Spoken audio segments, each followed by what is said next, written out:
The things that got you to where you are today will not get you to where you are going, right? Even the people that we have, right? You might have a really good employee and that employee doesn't improve themselves year over year. So all they're doing is repeating the same year over and over and over again, right? Maybe you're not facilitating growth. Maybe you're not training them. Maybe it's you, maybe it's them, maybe it's all kinds of different things, right? But that doesn't do anybody any good. Doesn't do you any good, doesn't do your clients any good. What got you to here isn't going to get you to the next step. And it's figuring out what's going to get you to the next place, right? And it may not be your people. It may be your processes. It may be a combination of different things. It may be that you have to bring in a different line of business. There's all kinds of different, I'm going to call them levers, that can really start changing how you do things, the way you do things, and actually start getting you to that next level of growth. But I think you have to really dig into your own business and say, okay, these are all the things that got me here. Are they the right things to get me to the next level? Welcome to another episode of Founders Growth. My name is John Hill, aka Small Mountain. I'm the founder of Adapted Growth. And today on the show, we have Don Sizer. Don is the founder of Third Element, and they are in the IT MSP consulting space. Don, can you talk with a little bit more depth about who you serve in that space? Because IT can be very niched or very general. And I'm kind of curious if you could share a little bit about where you specialize. Sure. So I think typically when people talk to, an outsourced IT provider, it's like, oh, you have help desk, and that's not who we are, right? So when you think about the MSP of today is very different from the MSP of 5 years ago, of 10 years ago. And we started out as a consulting agency and we're coming back around to that, which I think is actually a really nice cyclic way of doing things, but also from the standpoint of being able to really come in and facilitate growth for any client that we have. And some of the clients that we have, legal is one of our verticals. Law enforcement's been a vertical for us for a very long Hmm. time. Professional services, and we do some work in the cannabis market as well. There's a joke there somewhere, but long story short, it really is all about facilitating growth for the client and leveraging technology appropriately to do so. I want to You said we're coming back around to consulting, right? Yeah. And that's kind of an interesting take because I think there's a lot of pressure to like not consult, to like have the package and have the offer and have the plug and play thing. So what when you say that we're coming back into that, can you talk a little bit more about that and what that means for like your segment?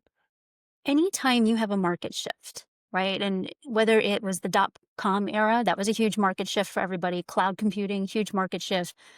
AI, huge market shift, right? Yeah. So then you have to come back around and say, okay, great. And I don't want to say handhold because that's not the right word, but guide you through that next market shift and what that's going to do to your business, Mr. and Mrs. Client, as whatever that looks like for you, whether it's, the legal field and how you're going to navigate that, or, just from the professional services standpoint, there's a lot of efficiency and there's a lot of really good things that can happen with the age of AI. Hmm. But, as well as I do, the old Spider-Man adage, right? We wanna make sure that they're very responsible with it as well. Yeah.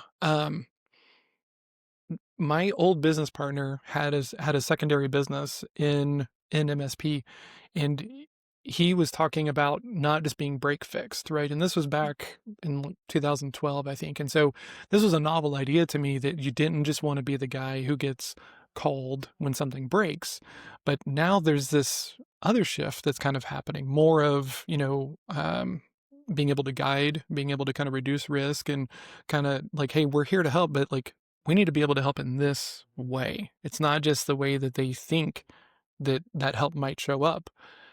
Do you have to spend a lot of time kind of like educating clients around maybe where some of those potential misalignments are so that way you can come in and actually help them in the way that like you want to and are trying to? Yeah, for sure. Some people see IT has been a cost center, right, for a very long period of time, and, like, I don't know that we're gonna change that in some people's minds, but the flip side of that is there's a real strategy around IT and how you leverage it appropriately, and whether it is from the liability, the risk, the efficiency side of it. There's automations, there's all kinds of really cool stuff that I can talk about, but the reality of the situation is if you leverage it properly and let somebody help you build a strategy with it, and Mhm. especially if you can say, hey, this is what we want to do with our business, and then we can say, yeah, well, we can look at this piece and this piece and this piece, and here's how realign all of the things that we can do to facilitate that strategy. And those are the conversations that should really be happening, instead of, so I came in this morning and I can't print, right? Like, Mhm. those are the, I mean, yes, we're here for that too, but the strategy part of it is really where the client gets the best bang for their buck. I love that, right? I'm a big believer on the idea that if strategy is part of what you deliver, your discovery has to kind of give some space and some room to see if there's room for them to accept you as someone who has strategy, right? Because if they don't really let you bring the full measure of help, it's just going to lead to frustration, right? And agitation and churn. Oh, 100%. And there are plenty of people out there that they would rather believe somebody in their own organization that has never actually done anything or isn't a subject matter expert than they Hmm. would an actual matter expert. And Oh, yeah. it's unreal. Like, why would Yeah. you do this to yourselves? The dissonance can be like quite thick, right? Yeah. And there's always going to be dissonance, right? And this is where you know, I think some of the pressure that founders go through is like just put it into a box. Put it into a box that way everyone can buy it and then everyone gets the value that they need. And I think in some lanes that's really great thinking, right? Make it easy, but in certain situations if you need to be heard, right? We need to be going the other way. And pushing for, do you see us as someone that you should be taking advice from? Because if not, it's going to lead to frustration, Yep.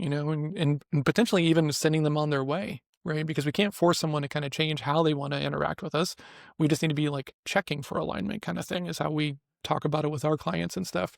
Do you find yourself being able to kind of woo, right, win others over with this kind of thinking, or is it one of those things to where half people say yes and they'll give you room to be strategic, or do you kind of have to fight for that seat at the table with clients, like earn the trust, earn the right kind of thing? How do you approach that in your sales and growth for your company? That is a phenomenal question. And I think I'm going to answer it two different ways, just from the standpoint Cool. of, there's the ideal client that you're looking for, right? That ICP. What you're actually looking for is the one that's actually looking for what you're offering, right? So Yeah. you have that ideal fit that is doing exactly what you want them to do and says, "Hey, I'm looking for somebody, like, this is out of my league. I know it's out of my league. I've gotten us this far, but I can't take us the rest of the way. So I need the subject matter experts to be able to go do that." Yes, that's what I'm looking for. Sometimes you Hmm. have the ones that have been burned over and over and over again, right? Yeah. That are still looking for that. They are your ICP, but they've been burned so many times that it takes time to build that trust, right? Absolutely. So you can get them there. That's great. And then they're the ones that are kind of in between, of you're never really going to get them to that ICP, but they're okay. They're just there. They're, Hmm. they're doing the necessary. And then there's the ones that, no matter what you do, what you say, they know better than you do, Oh yeah. right? And then they're Hmm. just not a fit for you, but they're gonna be a fit for somebody else, and then you send them on their way.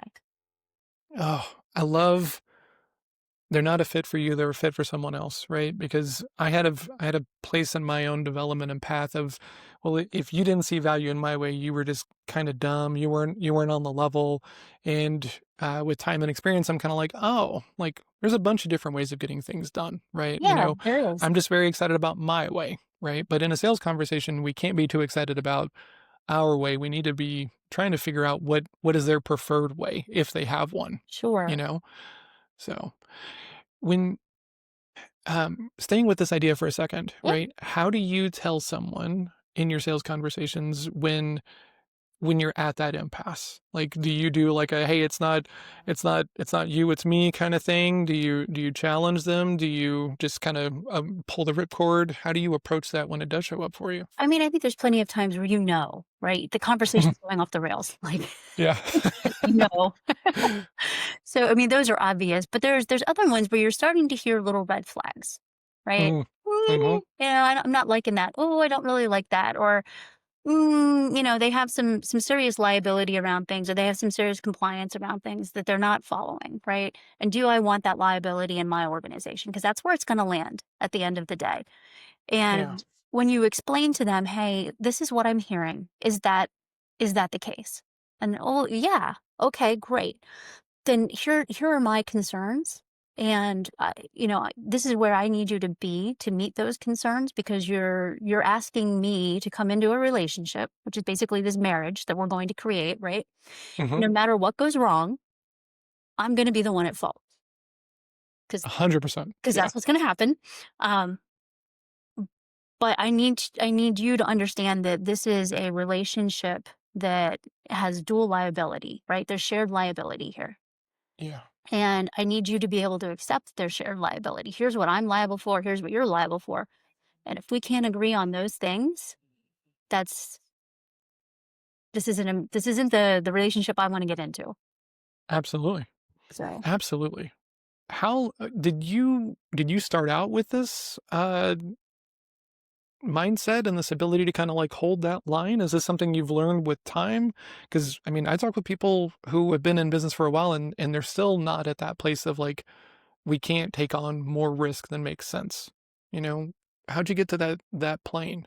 um, I I think we've been here for a long time, and I think the kicker of it is like the way that IT has moved from we went from like serious security was where we started from and everything from, cybersecurity to physical security. And that's where we came from.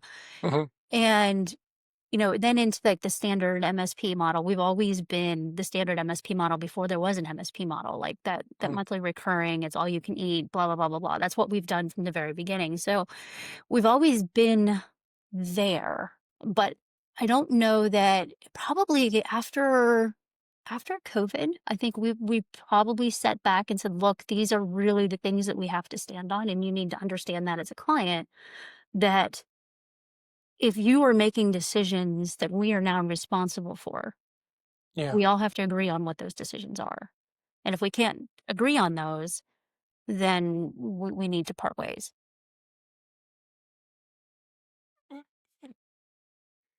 How do I ask my question? Because I'm always fascinating whenever people Bluntly. get Ask it get to these. bluntly. Okay, I'm just gonna be blunt then. What what changed? What happened that caused you and your team to come together and be like, okay, we need to draw the line higher. We need to put the standard higher. We need to be asking for more around this. Was there one thing that changed or Insurance is a big one, right? So insurance from our side, insurance from the client side. So we huh, can't be insured properly on the E&O for the cyber, that kind of thing, if our clients aren't doing certain things, which is crazy. mhm, So, because they're just a point of breach for us, yeah. frankly, is really what it boils down to. Whoa. So that's where some of it started. And I think a lot of the clientele didn't understand that their decisions actually rolled uphill, strangely, instead of downhill for a change. Mhm, Yeah, that's what was happening. So our cyber insurance came back and said, "Hey, are all of your clients doing these things? Are you enforcing these things?" And we're like, "Yeah, we're gonna have to start enforcing that." And they didn't understand some of that to begin with. I'm like, "Well, you're gonna see it start to come through on your insurance as well, whether it's your, errors and omissions, which is what it is for ours, but also on the cyber side of things, like, yeah. they're gonna require you to do certain things, right? MFA Hmm. is one. There's a couple other things that they're a hard and fast line in the sand. Like, if you don't have this, we're just not gonna insure you."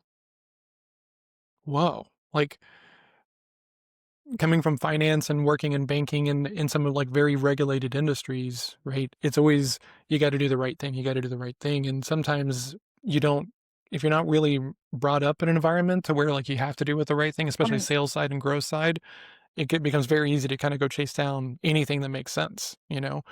Um, that is very interesting. So when you sat down with the team and had that conversation, right? And you guys kind of come together and decide, okay, cool, this is the bar. We're not going to cross this off. What because I'm a sales nerd, what changed in your conversations, in your qualification, in your discovery? Did anything change initially? Or was it just kind of, you just got better with time? I mean, everybody gets better with time, right? It's Sure. never it didn't come out smooth the first couple of times, but I'm taking my toys and I'm leaving, and everyone's just mad at you. But we've not really been able to kind of communicate it in a way that has value for the other person, so it just comes right, across as tyrannical. Yeah. exactly. So, I mean, there's things that aren't gonna be perfect. It just is what it is. But, Hmm. I mean, it actually, I think internally, it was a little bit more tough, I'm gonna say. Hmm. Absolutely. So, how did like what did that toughness feel like? Was it like overly? Did it feel like being gun shy? I think explaining to our internal staff, like there are certain things that we have to do on the cybersecurity side of things, and Hmm. making sure that they understood that that has to be done, period, the end. When they, when you have people that are getting yelled at from a client because security is inconvenient to Hmm. them, right? It's difficult on your support staff. Like Yeah. it's not fair to them.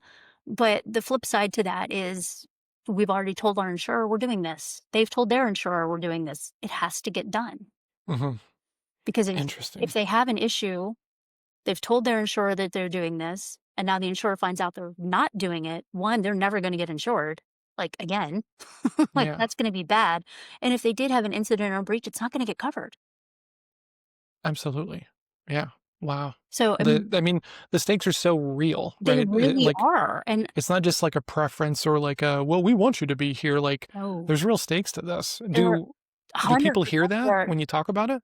I don't think they believe it because they've never been in the situation, right? They've Mm, avoided it up to this point. They've never had an incident. They've never had a breach. They've never had something they actually had to go back and collect on insurance for because they weren't down for any real amount of time. yeah. Or if they had an issue, they didn't report it or, whatever the situation was. So the only thing that we hear on repeat is, "Oh, we're too little for that." We're too little for that. And the Yeah. reality is that you're just a payday for somebody, for a bot, usually, because the bots are just out doing what bots do.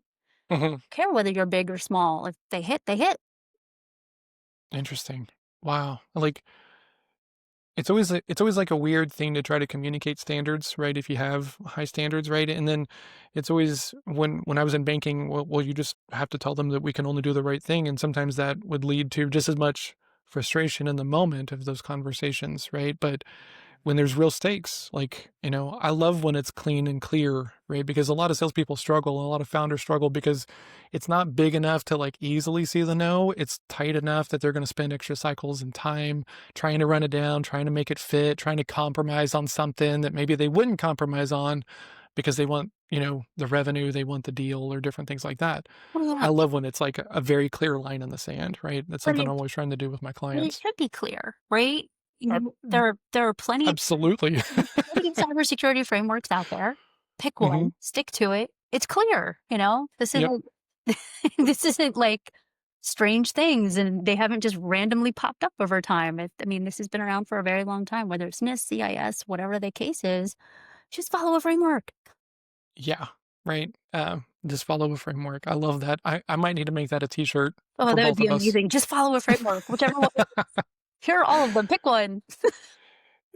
So changing topics just a little bit. How long have you been running Third Element? When did you guys start the company?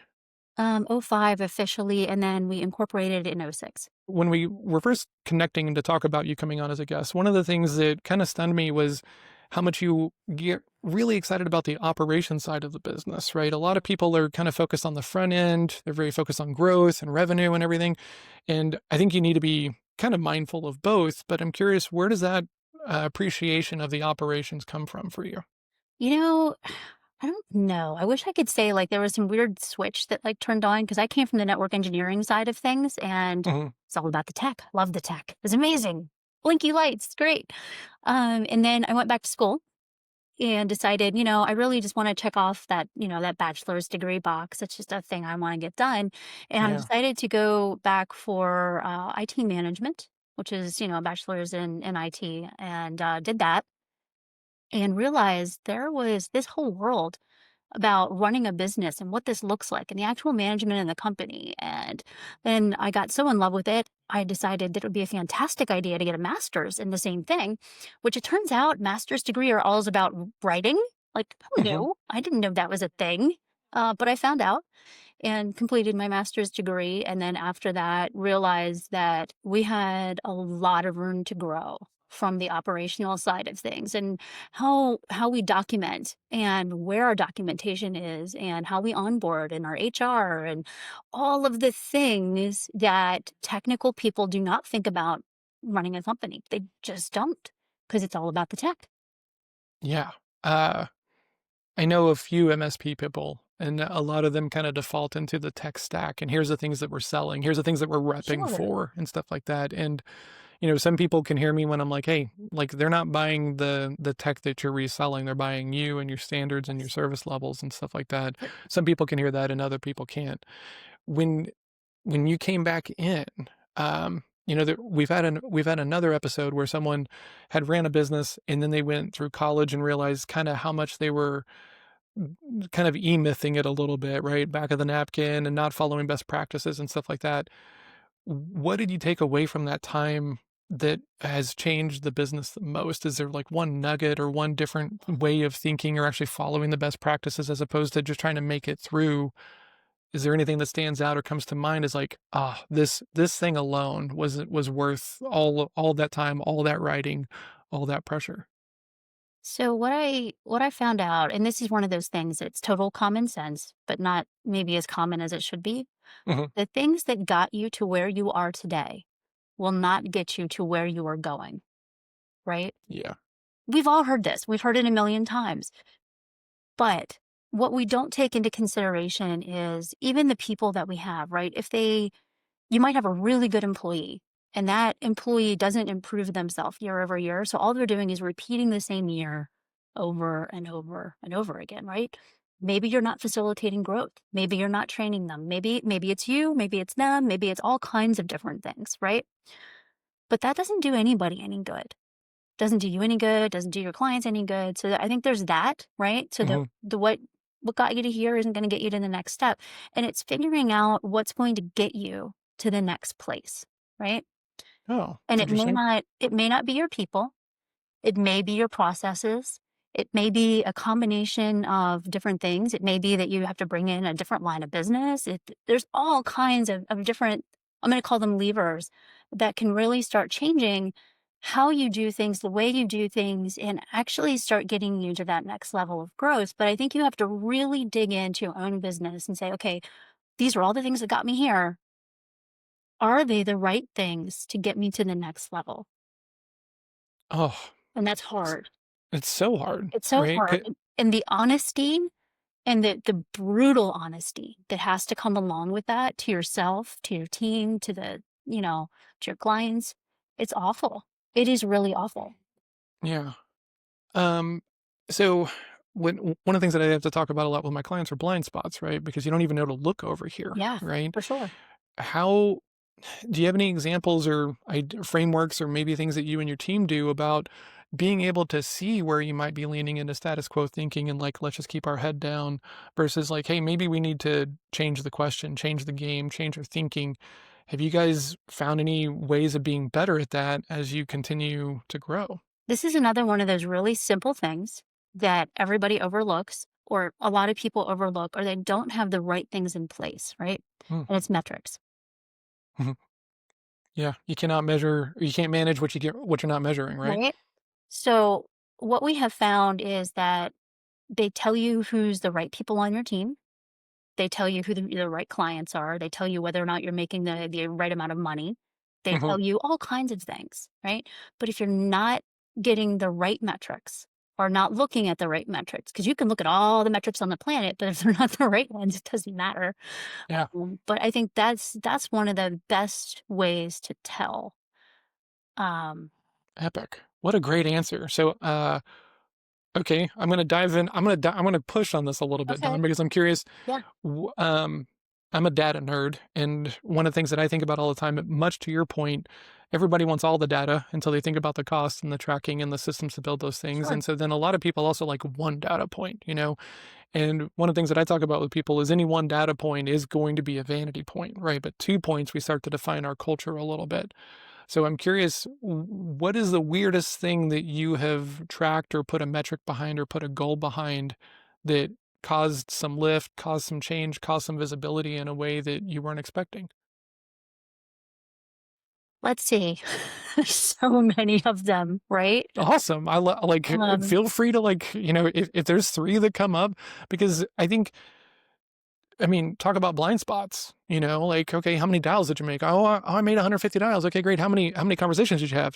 Three. Why are we bragging about wasted, effort? Like there's metrics that matter and then there's vanity metrics. So I love whenever people talk about data because it's like, okay, cool. What is the weirdest thing you've tracked? Right. It's always like the most random conversation. So if you have multiple things top of mind, I feel free to go down the yeah. list. So let's do the easy one first. Okay.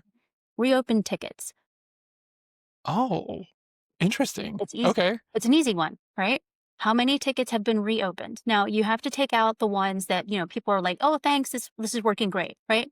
Take those out, throw those away because that happens, no big deal. Mhm. But the ones that are like, no, it came back. And then it came back again, and then it came back again, right? Because Yeah. the first time you can have the conversation around, hey, we're going to try this. I'm Mhm. not convinced that this is going to fix it because I think it's something else. And then, because you may need that confirmation in order to actually get to the root cause, right? Yeah. But when you're just kicking the can down the road on repeat, what we found was that our level ones were not as useful as we thought they were. Wild. Okay.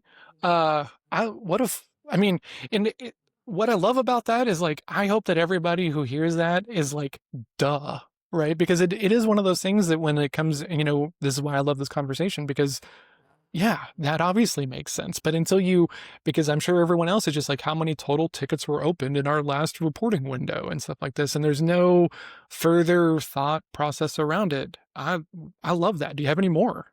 Well, I mean, but let's put it contextually because I think Sure. that's appropriate too, right? Then it's okay. So did we fail the level ones?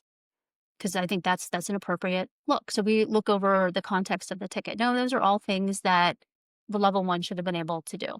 Yeah. So, okay, did we give them training options? 100%. Did they take them? 100% they did not. So Yeah. now we're seeing trending data, right? So not only do you have to have the data point, but you have to have the contextual data around it, supporting data that goes around that, and figure out, are they the right, in this case, is it the right people, Hmm. right? Are they in the right seat? Are they on the right bus? Yeah. And we've all heard that before, right? Because we've read Good to Great or we've read, Traction, figure out, Those are smaller circles than you think they are, Don. right. You know, So unfortunately so. Um, because you get right. One of the things I love talking about with people is that you can become a conspiracy theorist with your data points as well and draw the wrong 100%. conclusions and just go get mad at your people of like, well, you don't care enough to close these loops, as opposed to like maybe we didn't give them the training. That I that we could stop here, but we're not going to because that's the same thing that I run into, right? Well, John, I had the conversation. Okay, cool. Did you get anything out of it? No, it was a waste of time. Okay, if they're all a waste of time, at some point you have to admit that you're part of the problem, you Right. know? So, but you can go infer anything you want, right? And if you're not really, okay, here's my question from that. How does someone get better at drawing the right conclusions from their data? You have any thoughts or thinking on that as opposed to just being like, well, someone Hindsight. else is not It's enough? always hindsight, right? So just fail a lot, like, I mean, we're all human. I mean, I want to say I'm smarter than this, but we're all human. Like we just are. absolutely. The, again, I think you start looking at things when you realize there's a problem. So immediately it goes to hindsight. So Mhm. then you're looking back over time because it's not like you can look forward on data. I wish you could. That would be amazing, but that's not how that works. So we're looking at it from hindsight and you're putting on different lenses every single time that you're doing that. And maybe you're looking at it from your client lens, maybe you're looking at it from your own lens. There's all kinds of lenses that you can look at it. I mean, you Mhm. can look at it from the financial lens, you can look at it, however you want to look at it. But again, you have to contextualize everything and figure out where the emotion is in it Ooh, too, right? Because yeah. you have to take that out. Mhm. And that's hard to turn off. Super tough, right? And our personalities can play a huge part in what we're assuming is true and valid and real and what isn't. Well, and So, then ego plays into it, right? And you have to turn that mhm. off. So Yep. now you've had to get rid of your emotions, your ego, all kinds of different things and say, okay, well, I'm going to take the blame for all of this because Mhm. this is me, 100%. Um, and then whatever's left out of that, can you support it with data? Yes, no. Can you go looking for data? Yes, no. And Mhm. then figure it out from there. So, you said that you were already running the business when you go through the college program and the master's Mm. program and everything. I have to imagine that because of your excitement now about operational improvement and everything, that you might have came back in like a CrossFit vegan almost, like so excited for tearing everything down to the studs and ripping it all out and starting over with intention and everything. Were you unpopular during that season of like we're gonna go fix this and do it the right You're way? probably still unpopular. I mean,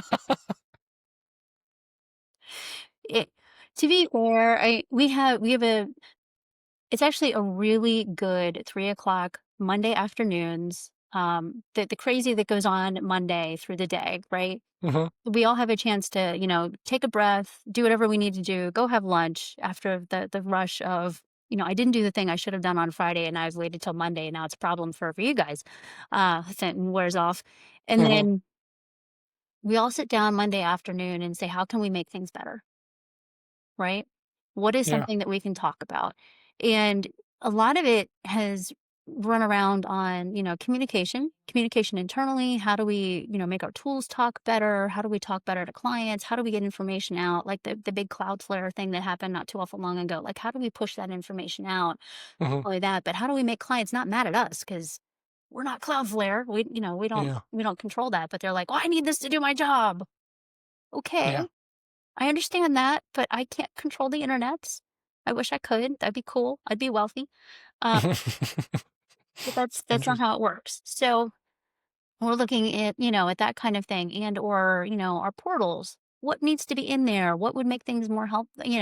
But basically we're talking about client experience at the end of the day. What does that yeah, look like for us? And how do we make that better, both for us, but also for them, and especially from the ease of use for the client? mhm, interesting. I love the to me, I think most problems inside of an organization, whether it's on a sales team or revenue team or, bigger looking at the whole organization, comes down to expectations, communications, and then assumptions that come from those Right. communications that aren't checked, right? And so I I've been in meetings where they're like, okay, we're gonna go create or we could just slow down and like communicate a little bit better, right? And me being a sales coach, I'm obviously going to be, hey, we need to work on our communication. Well, we just need a better ticketing system, or we just need a better CRM, or a better dialer, and so people will go chase solutions as opposed to realizing that they're playing a part in some of the friction that they're creating. Which Right. if you're not ready to hear that, oh, like, you're not ready to work with me. It's one of those things. Um, so when you okay, so IT in MSP land is historically been very guy oriented, okay? No. And I'm No. I know ponytails and guys in vans and things like that. Coming into this and being a founder who's a woman in this very male kind of focused area, have you how do you adapt to that environment? Do you call it out? Do you run into it a lot? Do you get kind of bucketed badly in your sales conversations, or has it happened in the past? Does I that show mean, up for you at all? it I in this day and age, not as much. Um, Okay. I mean, I've had everything from "What are you doing here?" like, to yeah, so it all depends on the situation, right? I think there's contextual things, but there's also the I'm just gonna go with it's a little harder in some Mhm. respects. I think there's cultural norms that come along with it. It's the unexpected thing, but I think what we all need to take away from this is that, while women are generally bucketed into the things like, oh, teachers, nurses, helper jobs, if you will. Mhm. What is IT? It's a helper job. It's a helper job, right? I love that. Um, but it has that added twist of puzzle solving, right? I love Mhm. a good puzzle. I love to sit down. I love to play board games that are puzzles. I love puzzles themselves, like Legos, all of those things. Like if you have a daughter that is really into puzzles and figuring things out, push them towards IT. We need more women there. So Yeah. realistically, like that's it's a huge thing and we all get excited when we figure something out. So it is 100% a helper job with that little puzzle twist to it. So so yes, it's a little bit harder, but the flip side of that is that most IT people see other IT people for being IT people and not their color, not their gender, not the way they look. It's, oh, one of us kind of thing, Yeah. which is great. Epic. I love that answer, right?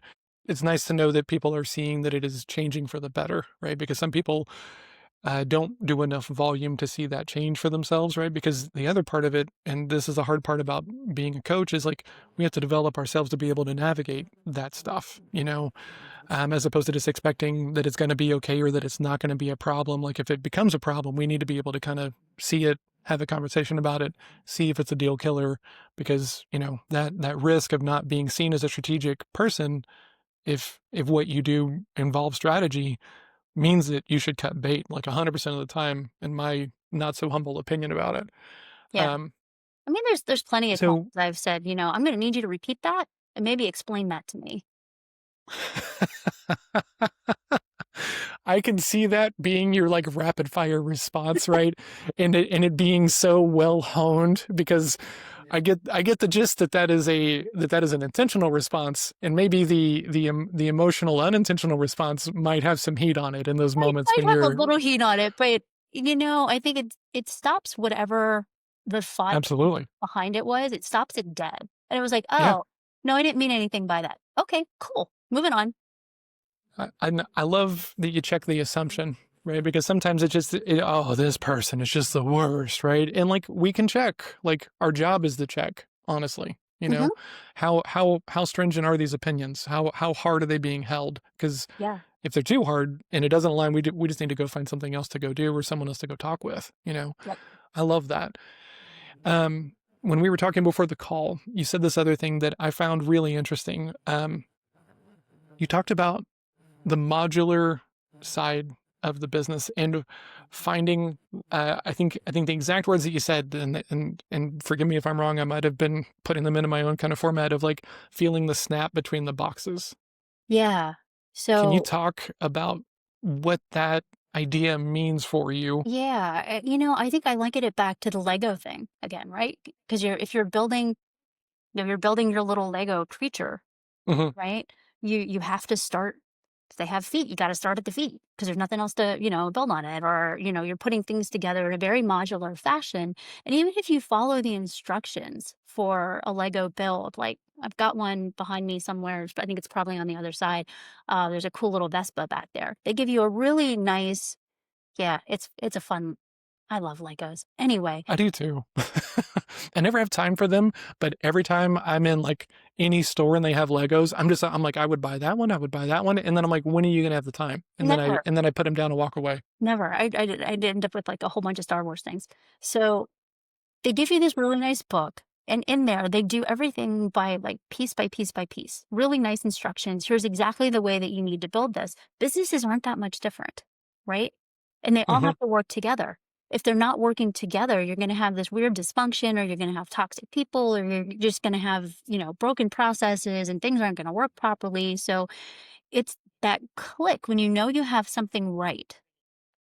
Like all of a sudden, like, oh, look, that's working perfectly. And then it like snaps with the next piece. Like, oh, now these two pieces are working really well together. And oh, service delivery is going really well. And I can see, the relationship between all of that. And oh, look, there comes account management. Look at the synergy that's actually working behind this now. Hmm. Oh, we just need to get marketing working well. Like that's on me. I'm working on that. So So I love that because, in EOS talks about the different lanes of the business and everything. When you think about, and maybe you've labeled them differently, hold them differently. When you think about the modular paths of the business, where have you had to adapt yourself the most to get good at improving that modular component? oh my gosh. Um, how many hats do we all wear, right? I mean, way more than anyone is thinking, for sure. So, The maybe the vulnerability piece, the ego piece, right? I mm, think that's the big one. Like, am I doing it right? Am I serving my people properly? mm, I think that's a big thing. And when you come down to it, if if you have good people and you take care of your people, not only do things work well, but they start to take care of you back, which is great. yeah. So I think that's really where it is for me. You seem like a very driven person, right? And I sometimes, being kind of a driven person as well, I sometimes forget that just how I approach the world can sometimes come across as unapproachable to other people and everything. And sometimes when we're moving very quickly, the faster we move, the less room we have to appreciate, the struggles of other people.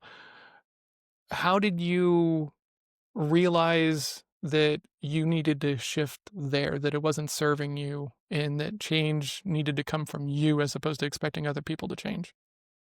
So again, this is a funny story, not so much the crazy piece that you're gonna we'll get to that in just a second. But what I have found is that when I'm presenting, I forget to smile a lot because I'm thinking, right? I'm thinking Mhm, on my feet. I don't really put together like this big thing that I memorize. I have my slides and I do my thing. And I have the face. Like we know the face, right? mhm. So I don't mean to have the face, but I have the face. So I'm not unapproachable. I'm not mean. I swear I'm not. I'm really actually pretty nice. But the face, and I forget to smile. And my husband's like, "You looked so angry up there." I'm like, "I'm not. Not angry."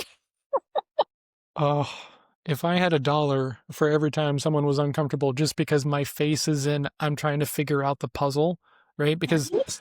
in every conversation, especially now, I'm looking for things. I'm looking for these things, and are they holding them the right way? And it's super easy to me be for like the entire meeting and not make a connection. They don't feel heard, right? And then they feel like they need to pull back, right? I love that. So, do you have any tricks? Have you found any cool ways for Dawn You know, to I've started a long time ago when I first started public speaking. I was afraid. I was miserable. Like I was scared to death, right? As we Mhm, all are when we first start doing this. I'm like, I'm just going to go throw up. So, and I think we've all been there. What I mhm, have found is I use a phrase when I get up on stage. The first thing I do is "hello, friends," and that's like my phrase. That's the kick in for me, and yeah. like it turns off the crazy. At least I think it turns off the crazy. Maybe it really doesn't, but it feels like it does, right? Or at least the anxiety of being up there and vulnerable in front of hundreds of people, right? Oh, So, so you get up there, you have your phrase that turns it off. So I think there's that piece to it. And then what was the other piece of your question?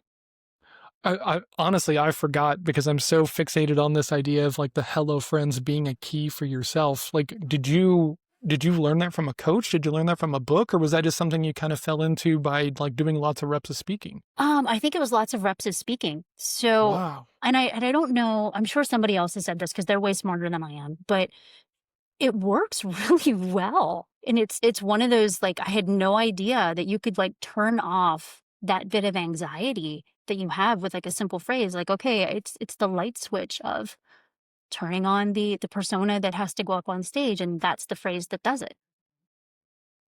I Who that's knew? that's crazy. It I is love that. crazy. It's absolutely insane, but for me, it works. And then, I once you're up there, then it's how do I connect best with the mhm, people? I don't like to stand up on stage and just yak at people because that doesn't do anybody any good. I don't feel like I'm serving them. Then it's yep. I can stand up here and talk to you all day long, but if we have a conversation, if you ask questions, this will go much better for everyone. And I get a break to take a drink of water every now and then. 100%. Right. Yeah. So I think everybody finds their style, they find their stride and what that looks like, and whether if it's, speaking or, in your business or whatever that is, it's the finding that one thing Mhm. that calms you down, that finds that inner zen, if you will, Yeah. that allows you to do the next thing. That's, on the other side of fear. I that that feels like something you would have to go, like, find a coach, right? Like, that feels so cool and deep and like one of those kinda, like, hidden tricks and stuff like that. Like, it just feels like something you would have to pay a lot of money, and then someone says it to you, and then you're like, "Oh, well, duh." But I love that. That's so cool. But we all have that little something to give, right? Mhm. And if that works for somebody, great. You got it here first. Absolutely, yeah.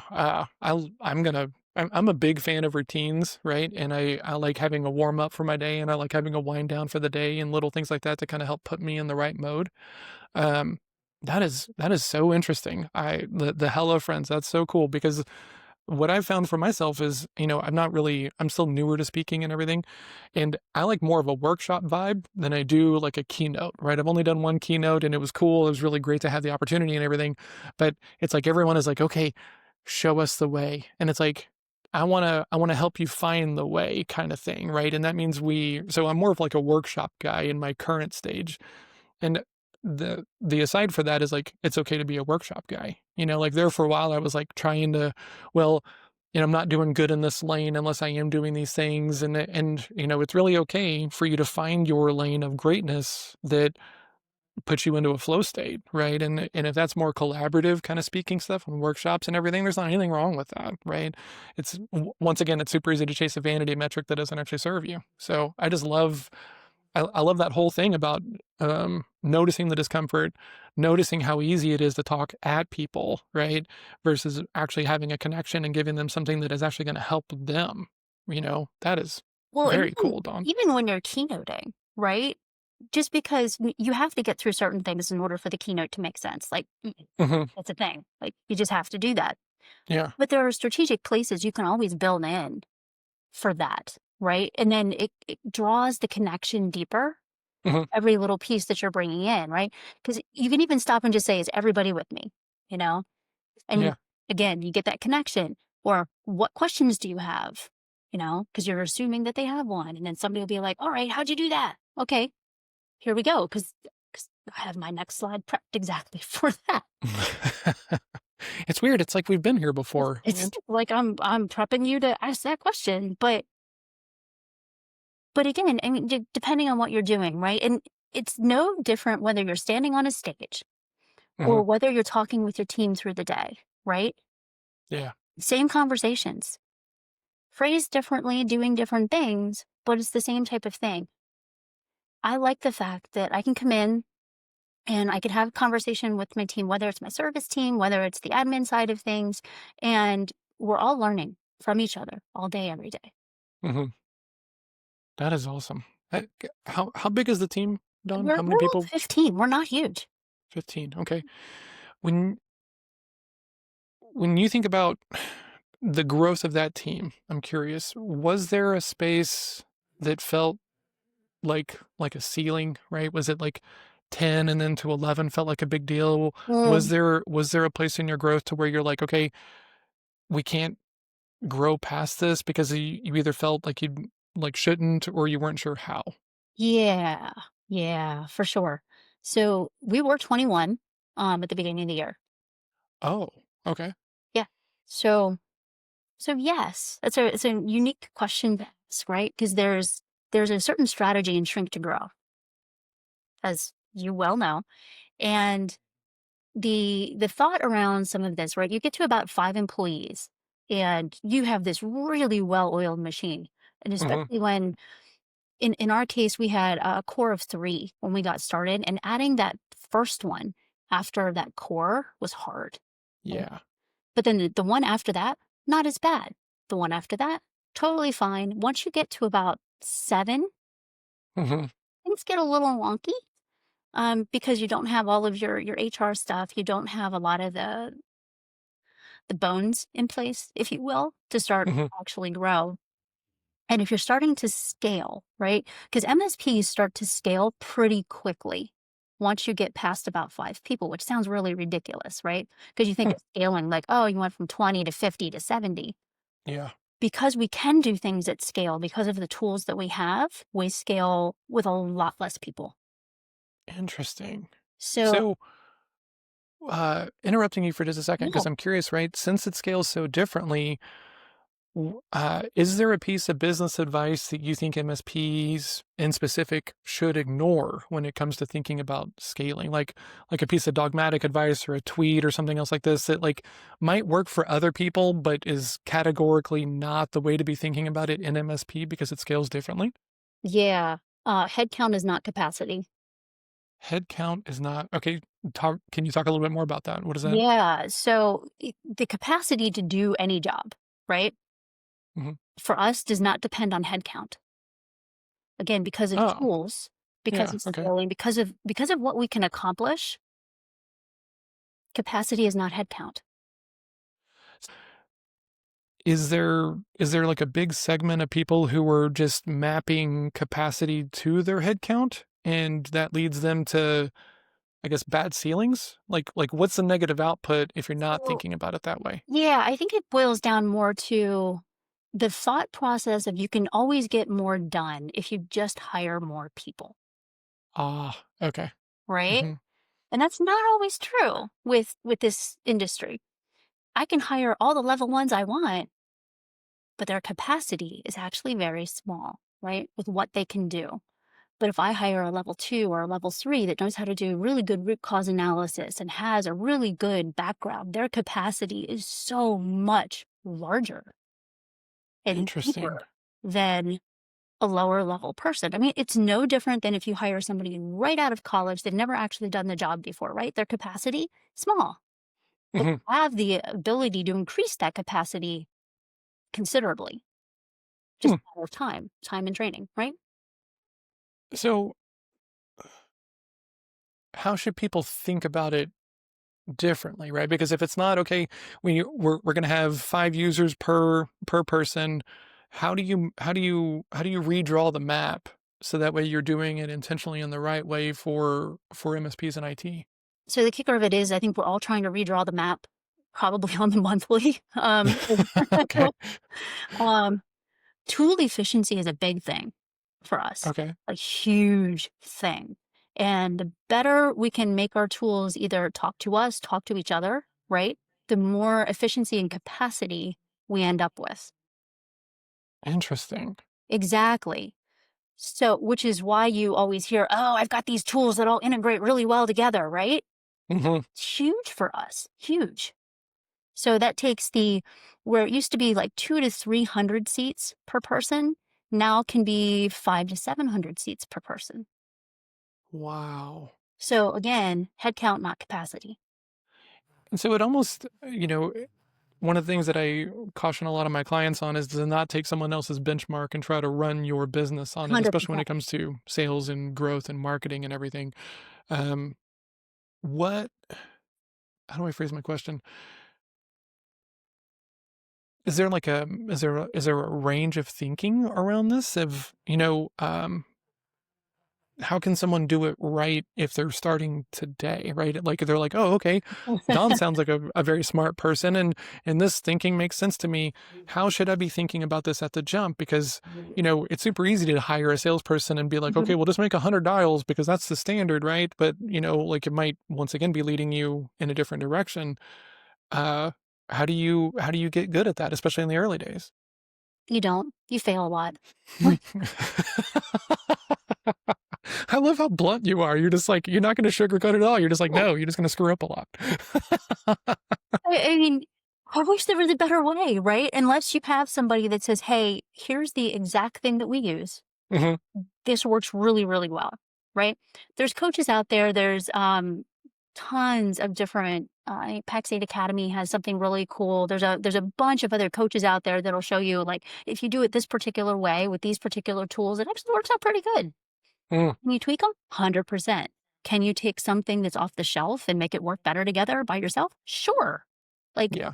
there's no tried and true, this is the only way it works. Yep. So, Absolutely. yeah, Uh, Don, moving into the backside of this show because I want to respect your time and we're coming up on our time here. I've got a couple of questions that I've been asking everybody who comes sure. on the show. So, my first question is because you're in IT, right? A lot of founders, and you said it earlier in the show, will do that when we're big enough, when we grow up and things like that. If someone is starting today as a founder, what do they need to know about IT and cyber so that way they can start with some intention and at least be on the path to where they want to go? I wish I could say that the company that we have today is the same as the company that we had in 2005, 2006. It is not. We have turned from a technology company into a liability and risk company. And Oh, the technology is, I want to say, secondary to reducing that liability and the risk. So the world has changed and you have to change with it. And I think if you go into it with that mindset, right? Or just run the other direction, I'm not sure which, but if you're going into it with the right idea and you can love the technology and that's okay, mhm. but you have to understand that one, the client's not going to care. They don't care about the technology. And if they're really into it, it's kind of a red flag. Um, but we really are focused on reducing liability for ourselves, for the client, risk for ourselves, for the client, that kind of thing. And whether that's on the cyber side, whether it's on just the IT side of things. So we're all about, outcomes these days and not blinky lights. I love that. Epic. I wish I What loved it, but it's put me in my place. Well, it speaks to the idea that like I think of a business as a living thing, right? And there's anything you want to set and forget probably comes from a lack of expertise and depth, and it's probably going to set you up for failure, right? Because what I find is most people are either really always looking about operational improvement, Yeah. but their sales and the marketing they want to set and forget because they're more of an operational thinker, That's not how or they're all over here doing this thing on the sales marketing growth side, but delivery is all over the place, fulfillment, you can't keep a client and stuff like that. And so I think it's important to know that every aspect of this can be improved and also take some of the pressure off of just starting because you're not going to be great when you start, to the point you were saying a moment ago. What a right. great, Well, and I think great. that some of it too, like failure isn't a bad thing all the time, Yeah. right? There's always Hmm. lessons to be learned in that.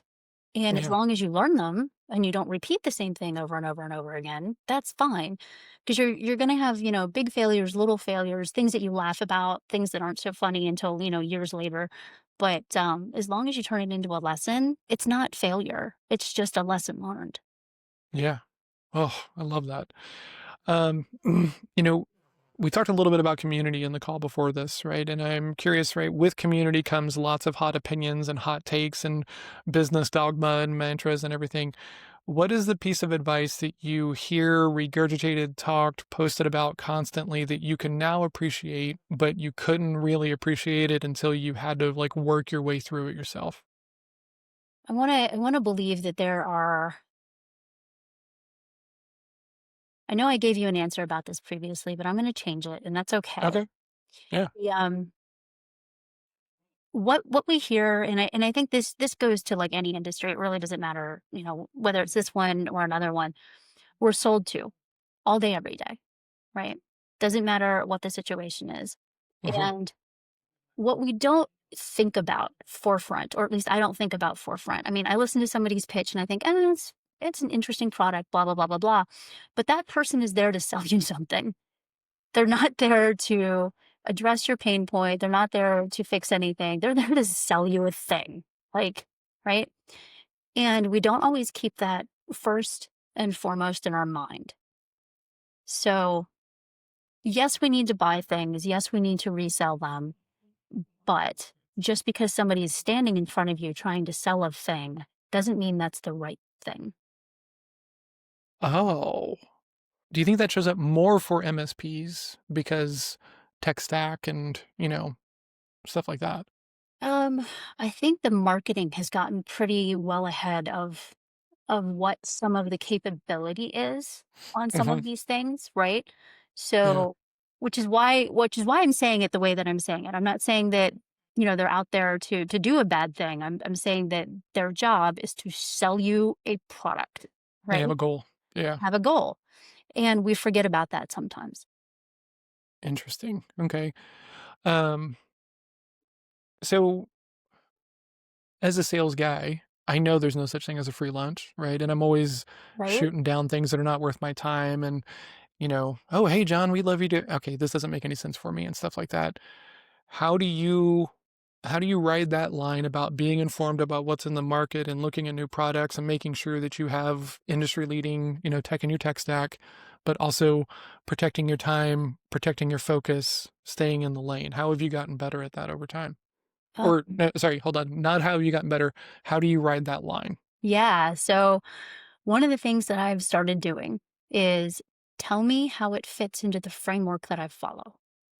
Tell me how you're legally going to attest that you fit a control, And this goes back to the concept that if you have a framework that you're running on, right, it becomes this kind of right? interesting thing. And we not talked a whole lot about it, but you talked about traction a minute ago. Traction and EOS are very popular in MSP, and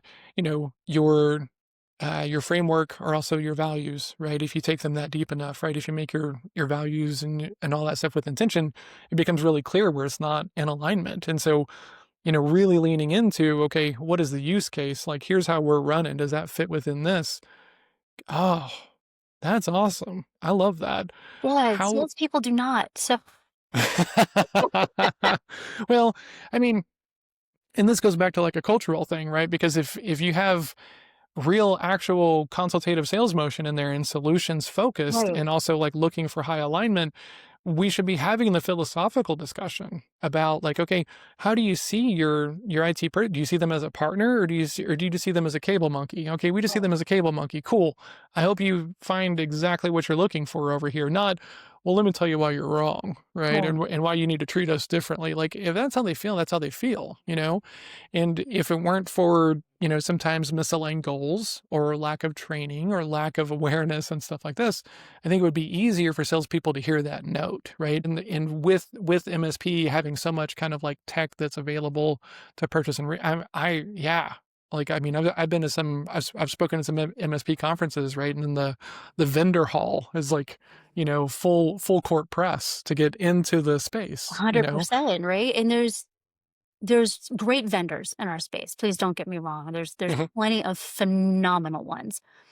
And I really wish that I could walk into that vendor hall and actually see that like the CIS numbers above their booths so I knew exactly which ones I should just go talk to. That would be like that's my dream world. So conference people, if you're listening, that would be great. Well, I mean, like, I think I think if you're a vendor and you're listening to this, like, take the note of like, be able to differentiate yourself, right? Know where you fit in, know where you're forcing a fit, because those force fits. I mean, if we just zoom out and look at it, desire is not enough, grit's not enough, follow up is not enough, right? If we're not making sense to them, it might come down to their Yeah. framework and our solution just doesn't make sense. Yeah, And as opposed to trying to push through that, let's just listen. Let's just hear them where they are and call it, right? If it doesn't make sense, it doesn't make sense. I exactly. love And that. the best things that I see from salespeople and with like when they come in and they have a slide, right? If they're pitching to me and they're like, here are the pain points we solve, right? Boom, boom, boom. Are you in here? Mhm. Yes or no? Like, are you in? Are you out? Yep. Just And ask that me goes back your to ICP. Like, it's just easy, right? yeah. And there's Well, no it is not a bad thing. It gives you time to move on to find the right person. absolutely, right? And if where I get so frustrated, right, is around because people will come to me and they're coming in the door with kind of this crazy expectation that my job is to either force the yes or to give them some sort of magic pill to get them to the yes. And one of the early conversations is like, no, like I'm going to help you find clarity as opposed to whether or not this warrants more of your time, right? Because if it doesn't warrant more of your time, put it down, right? Because the bigger your deals get, the more, effort it takes to get them done and qualified and across the line with good expectations. So it's I love that there's the opportunity for the frameworks to be this nice tip of the spear, and hopefully some of the vendors can take that note and use it in some of their, thinking and strategies and stuff, Yeah. because sales is more about filtering than it is about like trying to manipulate people into a yes, right? And if we're not even filtering correctly, we're going to spend our time trying to, get yeses from the wrong people. So, last question, Don, and then I'll let you go. Really appreciate you coming on here and being so open and Oh, it's my pleasure. This has been like such a very great rad and conversation. direct. This is Yeah. very cool. Um, if knowing that you've been in the space for a while and seeing how everything has shifted, and zooming out a little bit, not just from the IT MSP lane, right? Someone who's starting today that doesn't have your experience but is starting today, what is the word of advice or the word of caution that you would give them to try to lessen some of their friction on their path? Oh my gosh, go find your people really quick, right? It Yeah. wasn't until 2017, I think, until we went to our first conference.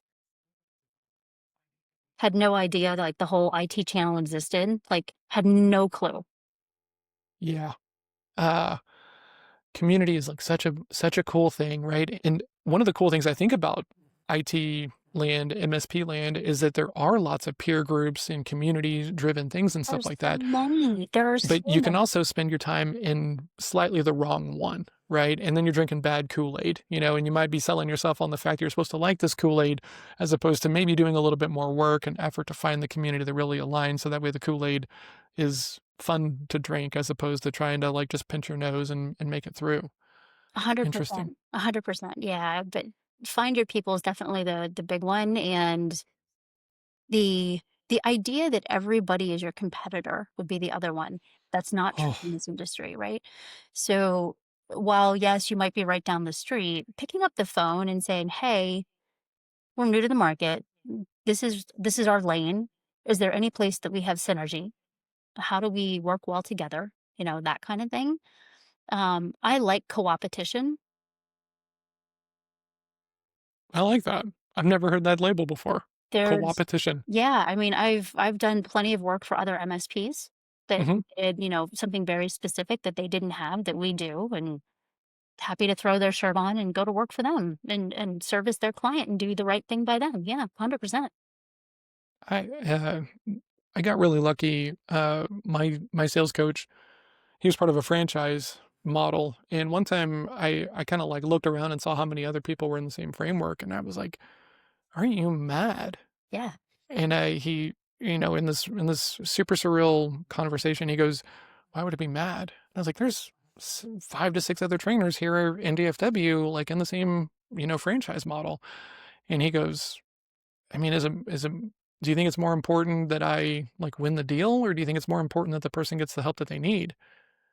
And I was just like, what? And he Yeah. said the line, right? The only competition I have is the one that I create. And why would I do that to myself? Epic. Don, thank you so much for coming on. I know I already said that, but very cool conversation and so helpful. If people want to come learn more about you or your company, where should they come seek you out? Are you on social? Is it just the website? So I'm very social, not really, Okay. but I'm on LinkedIn, which is the important part, right? Mhm. I'm an extroverted introvert, so there's that. But yeah, you can Same. always find me on LinkedIn. I think I'm the only downsizer there. Maybe they broke the mold. I'm not sure. But also you can find us at www.thirdelementconsulting.com. Awesome. Don, thank you so much for coming on. I really do think that this is going to help some people. I hope so. Thank you for having me. You're welcome. We'll talk soon. All right. Bye bye.